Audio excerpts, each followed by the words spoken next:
What up, it's your boy Roy Jones Jr. Right now you're checking out LinealBoxing TV with Birdie.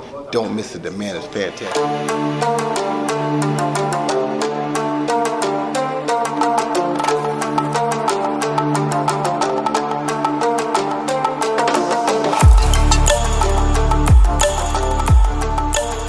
I'm Pete Mercer and I'm the promoter of Contenders Fight Night, and we've got the third show coming up, August the 24th. So we're doing these interviews where we have one fighter versus their opponent, but unfortunately Charlie couldn't make it tonight, so we're here with Mark Lodge's guy and my guy, joint coaches JoJo Fattore. Welcome, sir. Thank you very much. And this show is we work alongside LinealBoxing TV, Steve Bird, for Maximus. Maximus and Woking Amateur Boxing Club. Woking Boxing Club, yay, Maximus, boo. I'm joking. Much love to Maximus crew. So, Steve, I'm just going to hand it over to you to interview JoJo because his opponent's not here. So JoJo, I know a little bit about you. I've sparred you actually before at Woking. Yeah, quite a while ago now, wasn't it? Tidy little fighter. Thank you. But you're not boxing this time, it would be K1. K1 debut. Yeah, you're very good with your hands. Yes. Much better with your feet? I'd say. Yeah? Better.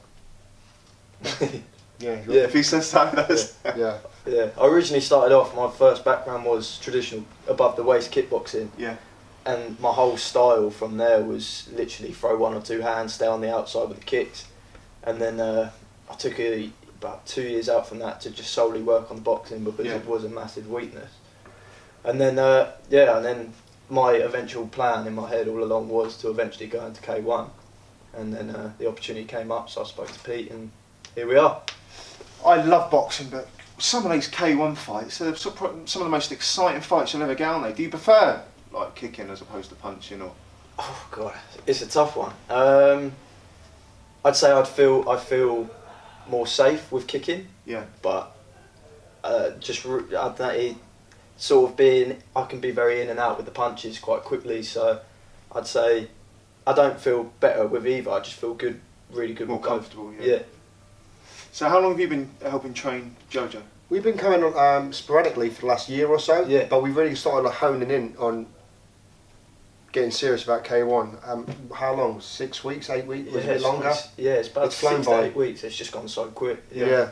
So with JoJo, like some fighters you have to, but there's always different aspects of a fight you need to build up. Some might be, he might lack confidence, you need to beat him up and make him realise he's not made of sugar. In JoJo's case, he's tough as nails, his mindset's strong, skill set's like something I wish I had, because I could never just have these elastic hips and throw head kicks and spinning kicks. I was a bit more get stuck in and I didn't have his athleticism. So he's got all the skills, he's got everything going for him. It was just a case of we're just trying to make it less scoring and more do some absolute damage. What do you do more damage with? Is it your legs or your hands? I'd say before coming to Pete, it was more the hands because, like we said, with the kicks in traditional kickboxing, it's little flicks and that scores just a point. Score, just to score. You're not looking to inflict massive damage, but so it was the hands that done the most damage because boxing, it's always full contact. You're always going in to cause damage, but then obviously coming to Pete, it was now you have to do damage with your legs as well as your hands and obviously knees as well, because knees are allowed in K1 as well. Yeah. Pete, like I say, in terms of being a coach, what's harder to actually teach? Is it K1 or boxing, as opposed to like getting in a war in a K1? Is it easier to coach someone in K1 in tactical sort of side? They're both totally different sports. Is it? Yeah. So if I can put it from a fighter's point of view, having fought both, you can get to a certain level in boxing, but then the things that separate people in boxing with the levels is brain speed. Yeah. Pulling off the right move at the right time. More, you know what I mean by this. Of course, yeah.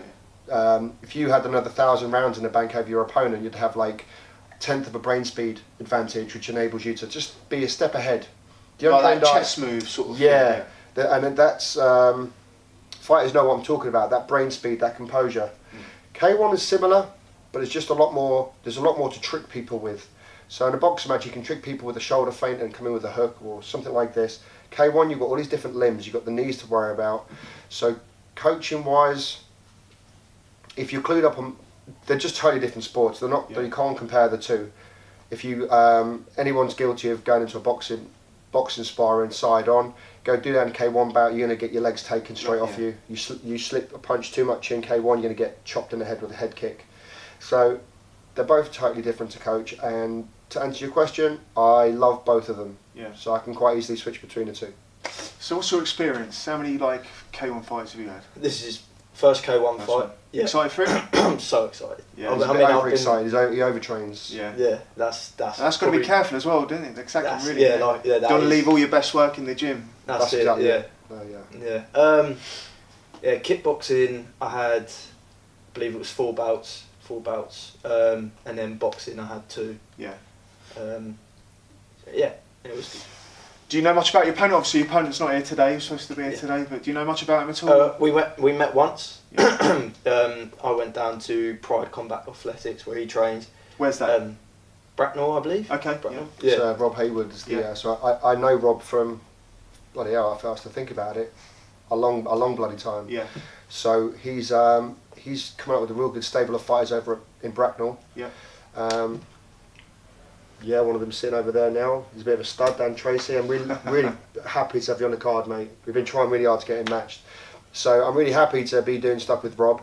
And we were suggesting getting all the lads together to spar because we've got a good camp between us. Let's mix it up. It just so happened that one of our guys was matched with his, so they went down, had a look at each other. There's no harm in it, really. Yeah, of course. Because Yeah. you can't reinvent the wheel, really. No. They went down, had a spar, so Yeah. they've met each other. They're both nice. Oh, you sparred already, yeah? Yeah. It was Just a very move round. very Yeah, light. yeah. It was there was no intent behind Yeah, yeah. anything. Just to sort of Just get a feel. get a feel. Yeah. Yeah. Yeah, so it's cool, man. It's one of those where there's every fight on the card.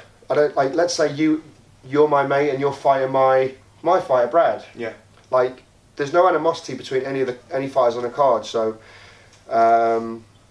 it's a fact that you're going to go out and try and beat your opponent. If I was to be fighting Dan Smith, I'd be going out to beat him up.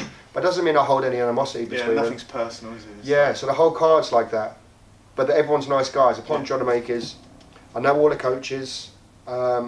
If I trust the coaches, I know the fighters are nice. I've met majority of the fighters. They all seem nice. They're not idiots. There's no bad blood. It's not only that, like looking through your card, and I mean this, there's no bad fight. Like you look at people and you think, oh goodness, they're Every all good fight- fighters. They're all good fighters. They're Even not- inexperienced guys in the boxing, the younger guys, they're tasty as well. Yeah, So like, I guarantee when Charlie fights JoJo, even though they're kind of inexperienced in the K1 game, their fights are going to be displaying some top skills. They're not. There's no windmilling. There's no pub fights. There's no guy off the street who wants to be.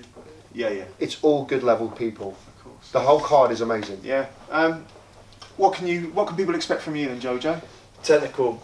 I pride myself on being as technical, skillful, but ready to get in and out fast. Yeah.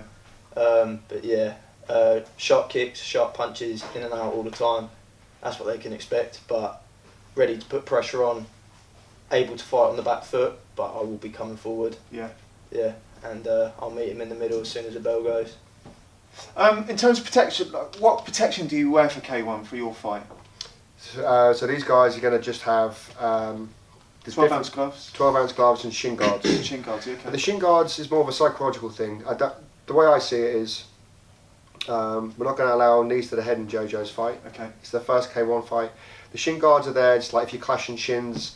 We don't want to send people home with like cut legs. Of course, you know what I yeah, mean? yeah. And shin on shins, it's a brutal game, Yeah. K1.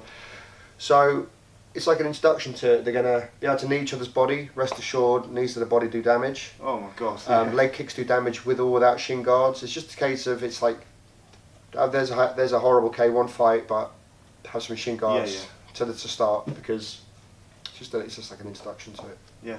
But it's still going to be. I could kick you in the leg with a shin guard, and you're still going to get a sore leg. Yeah, of course. Do you know what I mean? Yeah, yeah. So yeah. And I know that over these last weeks, trust me. Oh God, I just even watching the videos of it, the guys training in Thailand and that, just whacking them with bamboo sticks. Even that, it's just. We use iron So- bars. Joke. No, we just drill. It's just it just takes time to get conditioned to it. So Yeah. just like Charlie, his opponent's been doing, like Rob's experience, man, and I've seen him I've seen his guys on the pads. I've seen Rob as a pad man. They're coming from a good schooled camp, and we're the same. We're gonna come out and mean business, and may the best man win. You be doing this corner then, yeah? Mark's asked me to do the corner with you, Yeah. so I'll be in this corner. Yeah. Yeah, lovely. That'll be an exciting fight as well. Yeah, so Mark Lodge, big shout out to you, man. You've done a great job with this guy. Lastly, for yourself, anything you want to add? No, just really looking forward to it. Can't wait. Yeah, it's taken up probably about 98% of my mental space for these past 8 weeks. So it's just People don't understand, do they? Yeah, that's it. So I'm ready. I'm excited. I can't wait. Yeah, And lovely. I know Charlie feels the same. So yeah, I know his game as well as me. So it's going to be a great fight from both of us. Lovely. Brilliant, Pete. Anything you want to finish on? May the best man win. This is a terrific fight. Get behind both of them when you're there, and you sit, just everyone get behind everybody in the crowd because it's going to be a mental night. Lovely. Thank Cheers, you, guys. gentlemen.